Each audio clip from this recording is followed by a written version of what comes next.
ಹರೇ ಕೃಷ್ಣ. ನಿಮ್ಮ ಮನೆಯ ಉಪ್ಪು ಜಾಡಿಯಲ್ಲಿ ಈ ವಸ್ತುಗಳನ್ನು ಹಾಕಿ, ಇದರಿಂದ ನಿಮ್ಮ ಮನೆಯಲ್ಲಿ ಹಣದ ಓಡಾಟ ಹೆಚ್ಚಾಗಿರುತ್ತೆ ಅಂತಾರೆ. ಹಿಂದೂಗಳ ನಂಬಿಕೆ ಏನಂದರೆ ಉಪ್ಪು ಮಹಾಲಕ್ಷ್ಮಿ ಸ್ವರೂಪ, ಅದಕ್ಕೆ ಉಪ್ಪನ್ನು ಅಲಕ್ಷಿಸೋದೇ ಇಲ್ಲ. ಅದಕ್ಕಾಗಿ ಒಂದು ಸೀಕ್ರೆಟ್ ಹೇಳ ನಿಮಗೆ. ನಿಮ್ಮ ಕಲ್ಲುಪ್ಪು ಜಾಡಿಯಲ್ಲಿ ಒಂದು ಚಕ್ಕೆ,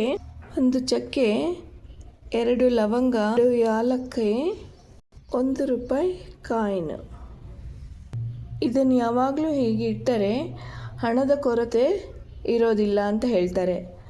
ಇನ್ನೊಂದು ಸೀಕ್ರೆಟ್ ಹೇಳಲ್ಲ ಫ್ರೆಂಡ್ಸ್, ಇದನ್ನೆಲ್ಲ ಒಳಗಡೆ ಫಸ್ಟು ಉಪ್ಪು ಹಾಕೋದಕ್ಕೆ ಮುಂಚೆ ಒಳಗಡೆನೇ ಇಟ್ಬಿಟ್ರೆ ನಮಗೆ ಅಡುಗೆ ಮಾಡೋವಾಗ ಕೈಗೆ ಸಿಗೋದಿಲ್ಲ, ಆಯಿತಾ. ಇದು ನಾನು ವೀಡಿಯೋಗೋಸ್ಕರ ಮೇಲಿಟ್ಟಿದ್ದೀನಿ, ಆದರೆ ನೀವು ಹಾಕುವಾಗ ಒಳಗಡೆನೇ ಹಾಕಿಬಿಟ್ಟು ಆಮೇಲೆ ಅದ್ರ ಮೇಲೆ ಉಪ್ಪು ಹಾಕಿ, ಆವಾಗ ಸರಿ ಹೋಗುತ್ತೆ. ಓಕೆನಾ? ನೀವು ಟ್ರೈ ಮಾಡಿ ನೋಡಿ.